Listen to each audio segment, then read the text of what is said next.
What is up, my friend? Welcome to episode 110 of the Untitled Chapter podcast. And today I'm bringing you someone I've recently had the pleasure of meeting through Facebook. She's an incredible human being.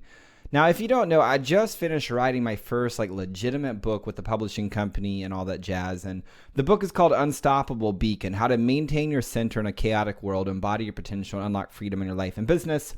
And it should be out I always said the end of January, but it's looking like it's going to be more in February. I'm still waiting on the publisher to be like, this is the drop date. And I'm really excited about this book. And when I wrote this book, I didn't want it to be like, some of the other people in the industry who just write a book for the sake of writing a book. You know what I mean? I didn't need more street cred or anything like that. Instead, I wanted to write a book that I would be proud of. And honestly, I just felt like writing a book was kind of like making a record. Now, you may know or you may not know that I used to be in a professional rock and roll band. So I approached writing this book like writing an album. I viewed the book as this thing beyond me that kind of has its own life, its own character, its own way of being, so to speak, of its own. So once I wrote the book, I wanted the cover to just be amazing as well, because when you're writing an album, everything about the album, from the music to the cover art, everything about the album is important. And I felt the book was just the same. Writing a book was the same for me. So one day I was jamming with my good friend and my client, Meg Calvin, who's a book writing coach. And we decided this book wanted to be something special for its cover. Now, I know it's kind of weird, but I asked the book, I was like, yo, book, what do you really want? What do you want the cover to be? And it seemed like the book really wanted a cool cover. And I was feeling like it wanted some type of psychedelic art type of thing, Now, the problem was I didn't know any psychedelic artists. I didn't. So I made a Facebook post and it said, hey, who do I know or know someone who's a psychedelic artist? And within an hour, I had 69 comments from just artists who were plugging in and be like, yo, I can do it. And people tagging other artists, and they're dropping links to the portfolio. And I was, checked them all out, and I was really drawn to this woman named Wrenna Monet, and her artwork, as I started looking at her art, was just amazing. It was incredible. Well, not only did I hire her to create my book cover, which by the way is super badass, she's also happens to be incredibly wise, and it just has this incredible life journey. She's an amazing human being. So I invited her to come onto the podcast and share some wisdom with you, because I really believe it's going to help you open up to a new level of possibility, a new level of freedom, purpose, and success. Especially if you're open to some gnarly spiritual concepts. So with that being said, if you've ever done or have been drawn to exploring psychedelics to help you evolve your consciousness and really live the life God has called you to, or the life God has in store for you, sit back, relax, and enjoy the show. Welcome to the Anthony John Amix podcast, the one and only podcast designed to help you become unstoppable in life and business. My name is Anthony John Amix. My friends call me AJ, and my goal with this podcast is to help you remember who you truly are, so you can maintain your center in the chaos, embody your potential, and unlock freedom in your life and business. That being said, let's get into today's show. All right, welcome back. Now, before we get into today's guest, I want to let you know about a free training that I've put together for you. And it's safe to say that most business leaders feel a sense of inescapable pressure, and they don't really know how to convert that stress into fuel. And as a result, few achieve the power of true freedom. Now, let's be honest. Most entrepreneurs are affected by mental health issues like ADD, ADHD, bipolar disorder, addiction, depression, or anxiety. 72% of entrepreneurs are affected by mental health issues, according to the National Institute of Mental Health. So I created this training to help entrepreneurs out. Now, this training gives you a process to access limitless ambition, embody higher potential, and unlock freedom in your life and business. And you can get the entire training for free by going to trainingwithaj.com. There's no opt-in or anything like that. Simply go to trainingwithaj.com and you'll find the training immediately available at your fingertips. So head on over there. Now, with that being said, let me tell you a little about today's guest. So I've already told you she's an incredible artist. She creates these incredible paintings. Now, the thing I didn't tell you, she's had to completely reinvent who she was because she had a traumatic brain injury in her 20s while working on a fishing boat. Now, after she tried everything she could think of down the traditional path to help remember who she was, because she had lost all of her memories, she eventually ended up trying ayahuasca. And ayahuasca helped guide her and retrieve some of the memories that were stored within her body. And since then, she's completely retaught herself how to do like pretty much everyday normal things that most people take for granted once they kind of are grown up and into adulthood. And since then, she's carved out a unique path for herself as a business owner, as an artist. I think she's just a super inspirational person and just is full of so much wisdom. So with that being said, let's just bring her onto the show. Wrenna, welcome to the podcast. Thanks for having me. You're welcome. Good morning. Good morning for you. It's good. Well, it's afternoon here now. It's 12:10 p.m. So afternoon here. I'm excited to chat with you today about all types of things. Before we even start the podcast, you're talking about accomplishments and how those inspired you, that I did and inspired other people. And to be honest, you inspire me, you and your art and all of just how much life that's in your eyes, how much life is through you. For me, it's inspiring. So I think it's awesome. And I saw recently a picture that you posted on Facebook with you and Mike Tyson. How in the world did that come about? Oh, that was pretty cool. I used to be a model and an actress a long time ago. And 10 years ago, though, I have a very interesting life story, as we all do. But I got sick of the industry and started doing commercial fishing, salmon and squid fishing. And 10 years ago, I was hit in the head in a very bad storm off the coast of San Diego, about 7 hours out at sea. And I suffered a traumatic brain injury, near complete loss of my identity. I had a blood clot in my brain, and was diagnosed with hyperesthesia and fibromyalgia. And so losing my memory was extremely challenging for me, being at the time I was 25. And it was debilitating. I was very depressed, about ready to take my life.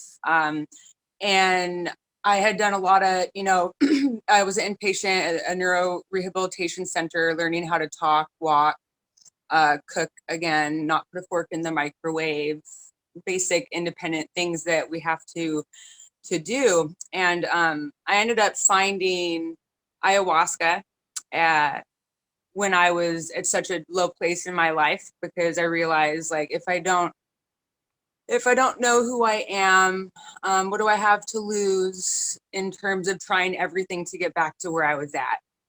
So I did ayahuasca, and it was completely life-changing for me. It brought back a lot of memories that my body remembered, but my mind didn't. And so the whole thing with Mike Tyson was pretty cool, because I got to kind of share our similar stories about rediscovering ourselves through plant medicine. And he did a podcast on ESPN.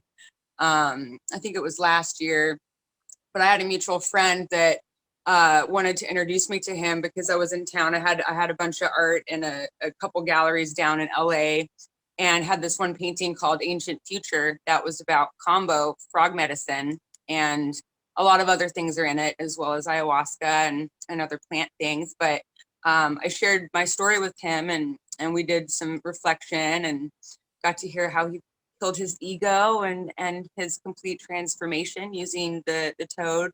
And yeah, it was pretty cool to see someone of that, caliber really recreate themselves and find a completely different path, that he basically conquered the champ within himself so that he could become who he really is now. It's amazing. It was really interesting. It was really cool. Do you think we actually can kill our ego, or is it just more part of the beingness of being human is we have an ego, and it's more about just becoming aware of it and just leveraging it rather let me see if I can put it in a different way. It's more once we become aware of the ego, we can then do the ego, and the ego is not doing us. Does that make sense? Yes, I agree with that. I do think that it is important to have some awareness of, of course, have a lot of awareness of the self, but be in control of your overbearingness and comparisons with people, and thinking that we're better, or that we have, I think that is important to recognize and to step back from. And definitely doing plant medicine does help you step outside of yourself and analyze not just your perspective, but all the other perspectives of why people maybe didn't like you, or why you didn't agree with this, or what you could work on better for yourself to be better, to get more in return, by stop thinking that you deserve things, or, you know, like, I do Totally. think it is possible to conquer, but also it is a little bit of a survival thing so that you can have confidence and stuff. So kind Exactly. of a Like, I feel like it's more of a dynamic of like a balancing act. Like, it's a dance with the ego. Like, it's my experience thus far is it's always there, and there's a time to leverage it, and there's it's a dance. Like, it's just a beautiful dance. And my story is to kill it would be to like kill our beingness of being human. yeah, Just yeah, I interesting. It's agree. an interesting dance. With plant medicine, I think a lot more people are starting to wake up to plant medicine. Mike Tyson, Joe Rogan. There's a lot of big influencers who have big audiences paying attention to plant medicine, I believe, and it's becoming more and more prevalent. What are some of like the risks? Like, I've had some of my friends do plant medicine and it completely wiped out their identity. Now, on the other side of wiping out their identity, it was good. It was almost like a phoenix. They had to like burn their entire life to the ground to then rebirth something that was really good. But it was just a really hard 6 months. It was a really hard 12 months for some of them. Now, that hasn't been my experience with plant medicine. It has been very, very beneficial to me and how I see the world and my marriage and just me as a man and as a father. But for some people, I think it can destroy their identities. Have you found that to be true, or is there ways to circumvent that to make sure plant medicine is used properly and with respect and really helping you rather than hindering you? That is a really good subject to go over, because as much as I'm not an advocate and I'm not a scientist or a doctor to say you should do this, it will fix you. I have had some bad experiences also with the facilitators of the medicine, them saying they're a shaman, not having the caliber of study, also like holding space correctly. It can not go well, you know, and it can do some damage, especially if some people have some mental health disorders, like schizophrenia, for example. You should never do it if you have certain things that are already very, you know, that you don't need stimulated even more. And you should definitely do your research about where you go to get you know, the work done that you need to do, and know that it won't fix you in one ceremony. Like, you have to continue to do the work. You have to show up, and not just go and do that, but also go home with the work that you've and the visions that you've gotten. Like, continue doing that and integrating it into your daily life. You know, like, it's not going to go and make your marriage work better, but if you go home and step outside and see, okay, so yeah, that was a terrible trip. I died, you know, in my trip. I, you know, went through this, for example, and something. But yeah, it is supposed to wake us up, and it's not always beautiful. It's not always fun, and throwing up sometimes is not always the best part. Although personally, I think that is like the nice part for me. I want to get rid of the things that are holding me back, and to physically see it is very healing. For it's different for everybody, for sure. But yeah, I do know of some just really horror stories of people being taken advantage of. And so you want to know where you're going and make sure that your shaman is experienced and is safe, and that you know, talk about your medical history and what your intention is.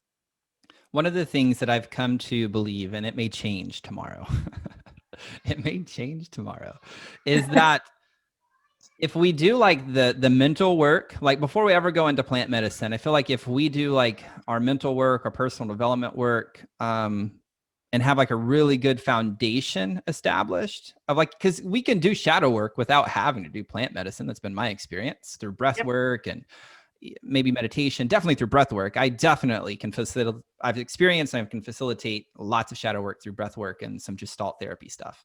And so when I've experienced when you do some of that stuff, you have a really good foundation to, if you feel called to plant medicine, it usually makes your ability to dance with it a lot stronger. Have you found that as well? Yes, definitely. And definitely one of the reasons why I found it was because I was doing that type of work before, Yeah.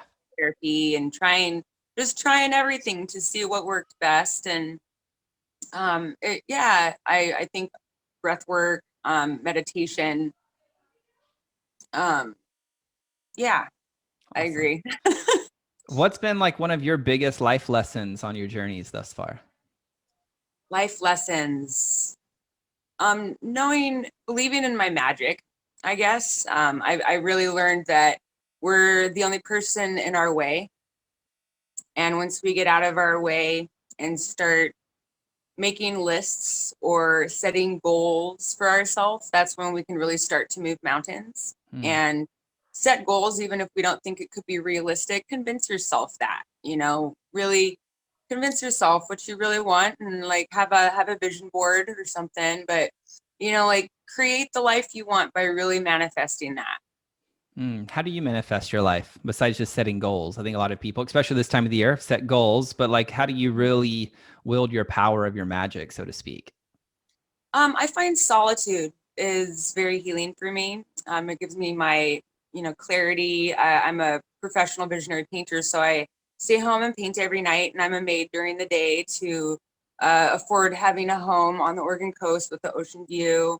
And I've actually found COVID to be very grounding for me for getting stuff done. And um, yeah, just solitude to do the personal shadow work also. What's some of the personal shadow work that you've done up to this point? Up until this done, I guess learning to accept things how they are, that maybe I don't remember who I was, maybe I don't remember my whole life, but at least I can make new memories, and to be very grateful, grateful for what I have, grateful for the clothes on my back, shelter, family. Yeah, and my paintbrushes, my magic wands. I'm very grateful for that. So has most of your shadow work just been about gratitude, or has it been about really accepting some different aspects of you that maybe you rejected? Definitely gratitude, and I guess just healing from trauma, because I was really hard on myself when I lost my memories. It was obviously debilitating having to depend on my mom. She took care of me for years, had to be under her care. I couldn't be independent. um, I forgot how to make love, how to cook, basic things that I thought, who would want me when I don't know who I am, or when I don't know how to be a regular human. And so I really worked on that and the shadow work, just loving on myself, Hmm. loving on myself in ways that I knew I would never find love from another person. And I saw a couple psychics about this, like, why didn't I die? Why am I here? Give me some answers. And a lot of them told me, to sum it up, like you're here for service of others, like to be like an unstoppable beacon, like your book is called, to be a beacon of light for people that have also had trauma, um, to be vulnerable, which is in turn courageous, and to share, because we all have a story and we've all gone through a lot of hardships in life, and we need to make that our superpower in Hmm. some way, if we can. And Do you that think takes that time. do you think that's like the common thread of like if we get like we boil back all of the nonsense, all of the politics, all of the COVID mandates and all of just the nonsense and everyday humanness, is that the common thread of what it means just to be human? I guess so, yeah. Like to be in service, to honor your genuine desires, to Yeah. express yourself, to know you're worthy. I'm just like going through a list here off the top of my head. To know you're enough, to know you need nothing, to know that you're the creator of your reality, to remember Mhm. that, to not remember that, to learn the lessons, to evolve, to de-evolve. Yep. Yeah, definitely. It's a push pull roller coaster ride. Exactly. Exactly. Well, Yeah. how has it impacted your art? Well, I wasn't a painter before my accident. Um, I'm from an artist family. My mom is an artist, but I found painting when I was in the traumatic brain injury facility to be one of the only things that I really remembered how to do. And I started researching because I didn't remember who I was. So I would look on my Facebook every day to try and put together who Wrenna was and go through old videos and my, pictures from my modeling days and tried to connect with old Wrenna, and I just couldn't do that. And so I started slowly finding different types of artists on Facebook and found a couple that were teaching workshops about how to paint with light. And I started doing workshops because I won the lawsuit for my brain injury, and I put that money towards the best doctors and the best master painters that I could find, people that I really admired their work. And so I feel like it's really opened my mind up to a transcendental perspective where I see layers and auras and I see colors because I have hyperthesia, which is hypersensitivity to sight, sound, taste, and touch. So becoming one with these new abilities that my body couldn't handle at first for a few years, finally I learned how to live with it and to make it my superpower, and to meditate if things were too loud, to not go outside if it was too bright. I had to live in sunglasses for several years in the beginning of the healing process, and couldn't be around a lot of loud sounds. But now it's been really fun how I see colors and then the vibrations, and then also like what just comes out of the painting for me. Sometimes it feels like it paints itself, which is kind of fun. Like Yeah. it's just a magic that I've been surrendering to. It's an open mind. So tell me more about that. How does the painting paint itself? Well, I it's pretty cool. I put acrylic paint down, and I'll take chalk and have a moment. I like to kind of make it a ceremony where I'll have candles and incense, and I'll sage it, and I'll put some flute music on. Carlos Nakai I really like, or just beautiful eclectic music to help me kind of go into trance state. And yeah, I just make it a ceremony and follow the lines that are laid out. Sometimes I'll have a theme, like with your book cover. With you, I put you in the middle, and then I knew what you wanted. But then the visionary part of it, which is really fun for me, is kind of just to see what comes out of the paint and what the painting is like wanting me to bring forward. Now, do you see what the painting wants to be, or do you just feel what the painting wants to be, and then you're trusting your intuition and your feeling to then bring it to life? All of that. All of Yeah. it. So you see it. Now, what does that look like? I'm very curious. What does that look like to see it? I think it's fun because I see things in layers, and it's like a foundation for a building, right? I can see where I want it to be, but then I have to kind of come up with how do I get to there without making it look overdone, Yeah. and like kind of a push pull game too, like putting down a little bit and then walking away for a couple days and then going back in and seeing like, oh, okay, so now I see a wolf head here, so I'll put some chalk and then I'll give it some time, and if I'm feeling it, I'll put the wolf in. Or then there's some times when I'm just like, wow, it's totally all here. I just need to do all this, and then I take references to help make sure that it looks real. Nice. So has it just been like a journey of just trusting that? Has that been kind of the healing journey, is just trusting what you're seeing and trusting what you're feeling, and in the trusting of it, doing it, heeding the advice, and then seeing the fruit of that, and then the fruit gives you more and more confidence to continue trusting and trusting at deeper and deeper levels? Definitely. And the more that I trust it, the more I get out of my way, and the more fun and the more weird things come forward. And it feels like I'm on like doing vision quests sometimes, especially when I'm up really late listening to certain music. And yeah, it's an emotional process. It's very healing. Do you take plant medicine while creating art, or it's just you're just in your natural state and you just do plant medicine once a quarter or whatever you feel called to? I like to say I do a ceremony probably once or twice a year with my shaman group, the White Owl tribe. And no, usually I'm sober when I paint. Awesome. or I'll smoke a little weed, but Awesome. I learned this thing from Christopher John Stubbs. I think he originally learned it maybe from Michael Bernard Beckwith. I don't really know the original source of it, but essentially there's like 4 phases of life. I talk about this in Unstoppable. Did I talk about? Yeah, I did talk about this in Unstoppable Weekend. I think maybe it's an outline. Maybe it didn't make it the final book. I don't remember. Their phase 1 is like we come into earth like a child, a baby, life as me, God as me, pure consciousness. It just is. The brain starts developing. We move into phase 2 of life, which is like life happens to me. Like my daughter is, kind of in that phase a bit. Like she was jumping on her bed the other day. She jumped over the small railing because she has a normal bed now, essentially. And she scraped her back and she was mad at the bed, right? Most people would be like, oh, it's the mean old bed's fault. My wife and I, we don't want to anchor in victim consciousness. So we're like, hey, did you hit your back? She's like, yes. I'm like, you may want to be present and more aware next time. Right.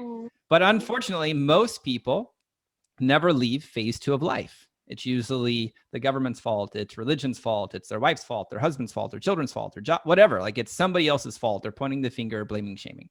Some people, they're programming, right? Some people wake up. You woke up maybe you woke up before the traumatic event. Maybe it was a traumatic event. I don't know. People wake up, they move into 3rd phase of life, which is life happens by me, where they take radical responsibility for all their thoughts, all their feelings, etc. And life becomes really good in phase 3 of life. And it can come with a cost, which is stress, burnout, frustration, because like if we're taking responsibility, it's always like everything's my fault. And sometimes, I think a lot of people do this, they cut off connection to source. It's like, oh, I can't surrender. They don't move into the 4th phase of life, which is life happens through me. And it sounds like to me that you really dance quite often in between phase 3 and phase 4, probably more into phase 4 than phase 3. Would you agree? I agree. Yeah. And it's hard to go back to reality after that. I definitely was deprogrammed, and I put it this way, like I was allowed to reprogram myself how I want to be now. And I don't have to go and listen to all the information that everybody's into. I don't want to. I would rather pick, like Carlos Castaneda, William Cooper, just weird far out stuff to see what all is out there, different ways of learning, and like I don't know, just what the subconscious is, what reality really is, what is the human experience. So good. Do you find it lonely? Yeah, I do. Yeah, but I really, one of my teachers said that if you really want to be a professional artist, you have to really find joy in being alone. Mm-hmm. And so I've made my peace with that. And I have 3 rescue animals also, so they keep me company. And then I have an awesome roommate that is also a painter, so we paint every night. And I think it transcends beyond just being an artist. I really think in order probably to be an amazing human, we get to learn how to be very comfortable and very, I don't know how to say this. It's like whatever the opposite of alone is. What's the opposite of alone? You know what the opposite of alone is? I don't know. Connected. Connected. Yeah. It's like if you can learn to source connection in the midst of aloneness, there's a lot of joy and happiness in that. Mm-hmm. Does that make sense? Yeah, definitely. And I think getting older, just feeling more comfortable in your skin and feeling content is really important. This year was a shadow working year for everybody. We were all forced to do a lot of work that we weren't wanting to. A lot of people have never spent so much time alone by themselves, and it's requiring people to step back and to do some work, and shadow work isn't comfortable. It's not going to be fun. And I think as we move into this next year, and maybe even the next year, the shadow work is going to continue, and some will heed the call and some are going to continue to fight. Do you have any advice or insights to give somebody who maybe they're not aware of shadow work, or maybe they are, but they haven't fully leaned in? Do you have any advice for them? Yeah, I guess so. So shadow work, how I try and describe it to people, is working on the dark parts of yourself, like your shadow, the things that you put to the side, the things that have hurt you. a lot of the time we try and push trauma under the carpet and leave it there and not work on it and pretend that it didn't happen. But this is a time to lift the carpet up and pat it and clean the dirt out and love on yourself. Really, my best advice would be just be gentle on yourself, and know that there are ways of healing from things. And I do recommend therapy. Get some actual help. Seeing a therapist is perfectly okay. It's nice to have someone to talk to that doesn't have judgments, isn't a family member giving you their own personal perspective, that actually come from an open-minded perspective. Find what works for you. Yeah, and just take baths, light candles, sage yourself, like create a ceremony for your life, for your healing parts, and talk to people about stuff. Like, in order to move forward, it is important to forgive a lot of the things that have hurt us, and that's one of the biggest steps to moving forward, is learning forgiveness for yourself first and for other people. Even if you feel like they don't deserve it, it's a blanket lifted off of you, and you can't do that. I found that shadow work for me, a lot of clients I work with, is really more about them just being with their shadows rather than trying to fix their shadows. Have you experienced similar things? Yep, definitely. Yeah, loving on it. There are some things we can't change in ourselves. You just have to own it. Yeah. Like my favorite analogy, I used to ride rollerblades and ride like a 14-foot half pipe back in the day. And like when you ride a 14-foot half pipe, you're at the top. And I could never be like my friends where they'd sit on their butt and then they could kind of drop in and they'd stand up as they dropped in. I never could figure that out. I was more of an all or nothing type of person. So I'd stand on the edge of the coping. I'm just like looking down. I'm like, all right, dudes, it has been good to know you. I'm just going to lean in, and I may die or we'll figure this out. So here we go. So I'd lean in. And when you lean in, you're like full surrender all the way to the bottom of it. And when you get to the bottom, your quads and your hamstrings are loading up with the gravity from the force, and then like shoots you up this other side of the half pipe, and you ultimately have more momentum and you keep riding the half pipe. And science has shown that by dropping all the way in, if there was a bridge from one edge of the coping to the other edge of the coping, like a bridge, and somebody was running, the person dropping in would actually get to the other side way faster than the person running across.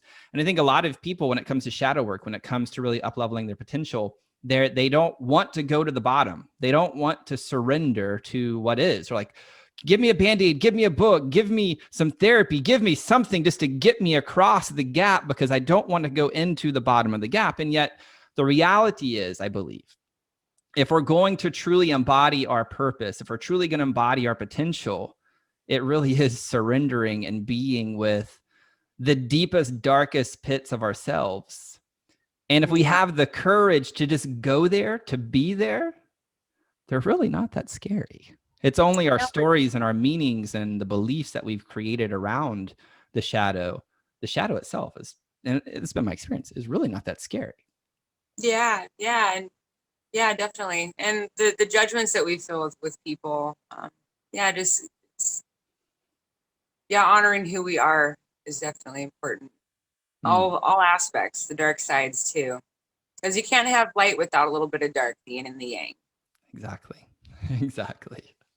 So when you didn't know who you were, what was part of the returning to who you truly were? Because it sounds like, based upon your story, there was a version of you that died, and then a new version was completely reborn, and you learned to let go of that new version, that old version, to just be who was probably always there to begin with.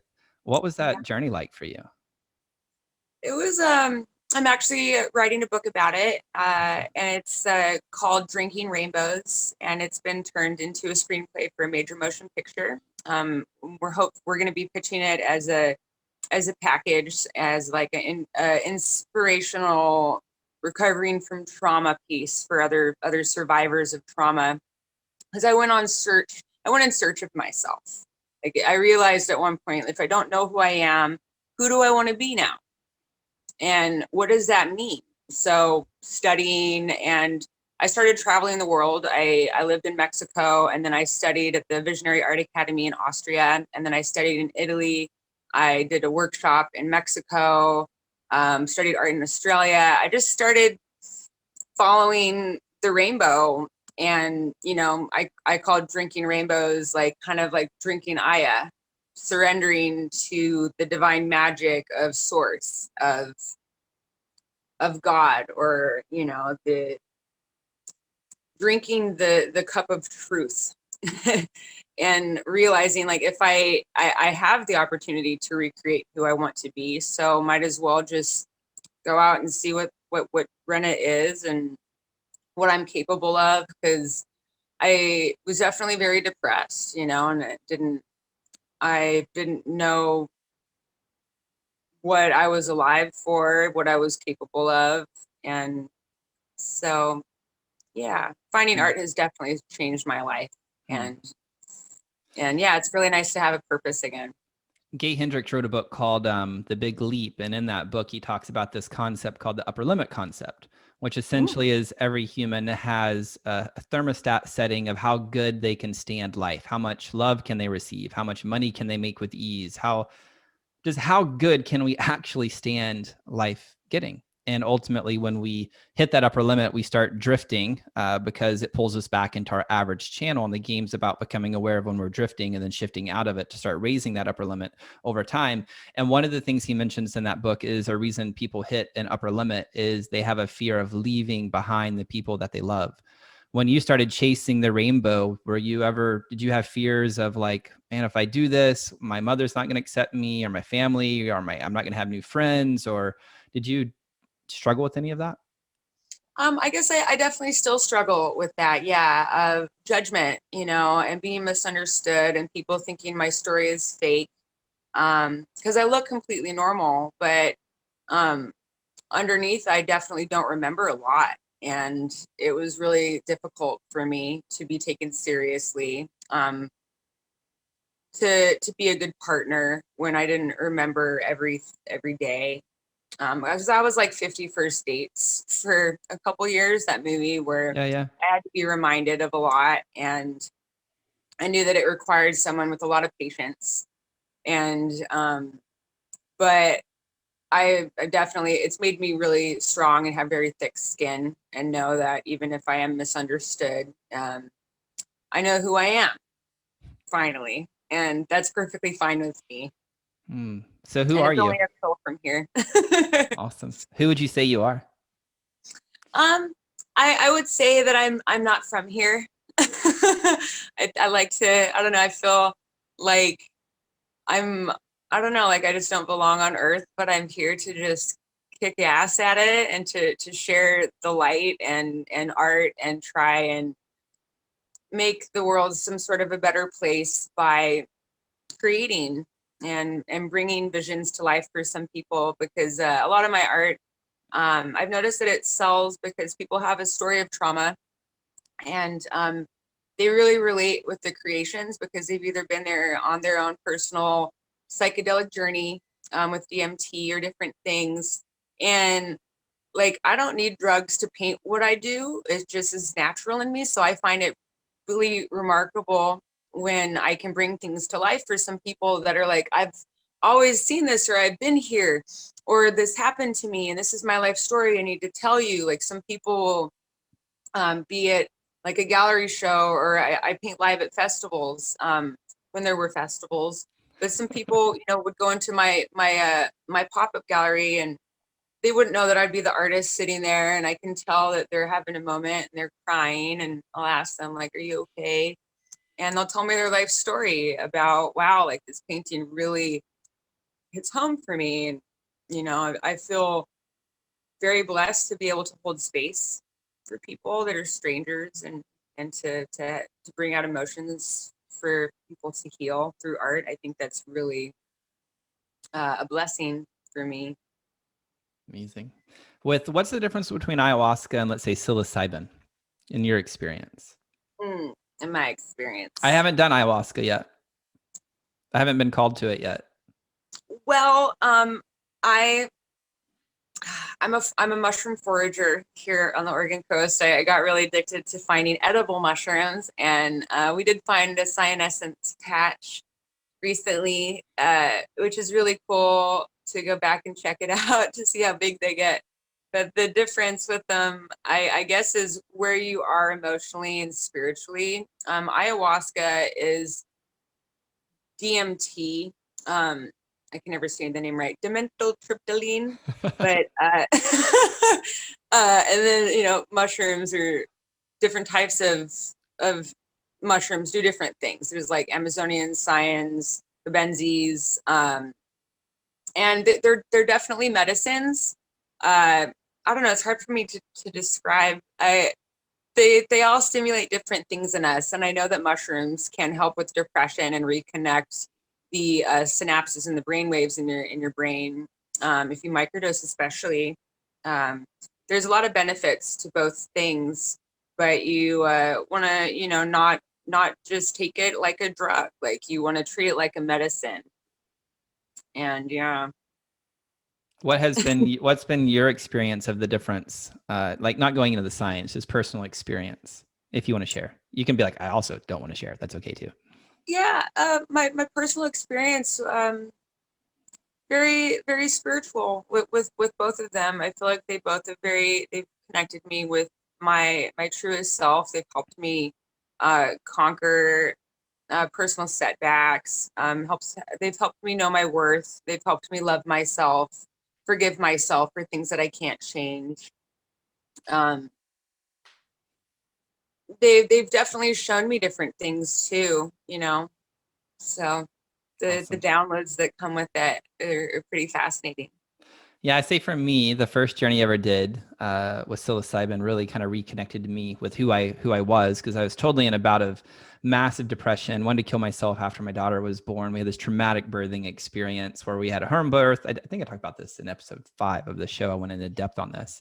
But anyway, I completely lost my shit at the hospital and was angry, and it triggered all of my deep childhood shadows and wounds of nothing I do matters. And so I was just like in an apathy, like the deepest, darkest pit of apathy. And I feel like psilocybin helped me see that I was the one that created the well to fall into, because I forgot who I was. And as long as I remember who I am, then there's no other pits to fall into. And that's been pretty true for me. And there was lots of downloads that came with that one. And then my last journey that I did with psilocybin, like big journey wise, not like microdosing anything, but journey wise, really helped me integrate my warrior and lover, and understanding the distinction between the two is sometimes for me, and I think for a lot of other people, there's a time and place for the warrior, and there's a time and place when the war actually serves. And it's really becoming aware of, is the warrior going to add value to this exchange? And if so, then you can totally embrace warrior. Or if it's not, then you can just choose love. It's literally a decision. You can choose love. And for me, that was the integration of warrior and lover. For me, was understanding the decision and the awareness of, does this serve? Does it not serve? That was probably the two biggest revelations for me on psilocybin. Yeah, definitely. I have felt my inner warrior come out this year because of my growing, which has been helpful. I found out I'm related to Robert the Bruce from Braveheart. So I made this Viking outfit, and it just makes me feel like the warrior that I really am. Sometimes we need to embrace our archetypes, and to harness these different strengths and powers, and then also know when to cool the jets. Yep. To be gentle. And some people can't handle your warriors. Some people really need your gentleness. Yeah. The other thing, I did shadow work in Kona, Hawaii back in January of last year, of 2020. And there was we did no medicine. It was just literally just men's group work. And we set intentions, and we hiked down to this cattle graveyard. And it was a crazy, crazy experience. And I think I talked about that on the podcast, but I don't remember the episode. But the big thing I learned there, because we called in our ancestors, we had my mother's generations come in from 13 generations back on my left side, and my father's on my right side. And I became acutely aware. It was more of an experience, really. It's hard to put words around it, but it was an experience without any medicine at all, of all of the presence and the dichotomy of my mom's side from England and Ireland, and how there was just so much values of love and harmony. And then my dad's side was more Viking lineage of just rape, pillage, and plunder. And there was always this tension of like love and chaos, or just, the tension of love and chaos. Like I want to love and have harmony and peace. And I'm very confident and certain when there's chaos. And sometimes I just create chaos because I'm like, this is fun. Chaos is fun. And so part of that for me was learning to be with that and seeing some of the men in my family, their apathy stemmed from them not being able to do the shadow work, or they haven't done it. They could do it. They just haven't done it. And so the most loving thing that they could do is actually choose apathy, because to allow the lineage of anger to come through them in creation energy and channel it into creation, they were terrified of it. They're like, no, that's destructive energy. I'm very aware of that. And since I've been able to do my work, I've learned how to channel that lineage into creation rather than destruction. And that was super, super powerful for me to be able to connect with my father at a deep level, for me to nurture my Viking lineage for me. And then also realize there is a part of me that is warrior, and I get to find ways to nurture it. Like I can't sedate it. I can't make it go away. Like it is what it is. And so fight training and weightlifting and all of that stuff is just like really good for me to experience and happiness. Just giving an outlet to nurture the warrior has been really powerful. Yeah, that's good. Awesome. Finding that balance. Exactly. Last thing, want to talk about like if people want to reach out to you about creating book covers, artwork. I know you do all that stuff. You created my book cover for Unstoppable Beacon. It was amazing. The publisher loved it. I'll talk to you about connecting you to the publisher after this in a little bit. But if people want to buy your art, because I know you print everything on pretty much everything. If they want to buy some of your art, they want to hire you to create something for them, where can they connect with you? Where can they learn more about you? Well, I have a website, wrennamonet.com, and my name is spelled WRENNA, Monet like the artist. And then I have an Instagram at artist_Wrenna_Monet. And I'm always accepting commissions. I'll be working on my 3rd book cover this month. And I'm excited to just see what happens with this and to bring other people's visions to life. Awesome. And last question, just to land the plane, if you could go back in time and give your younger self some wisdom that would help her collapse time and get results faster, what would you tell her? Good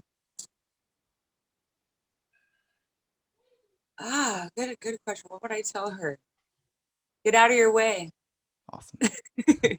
Awesome. Well, Wrenna, thank you so much for being here. It's been amazing. Thank you. It's good to connect.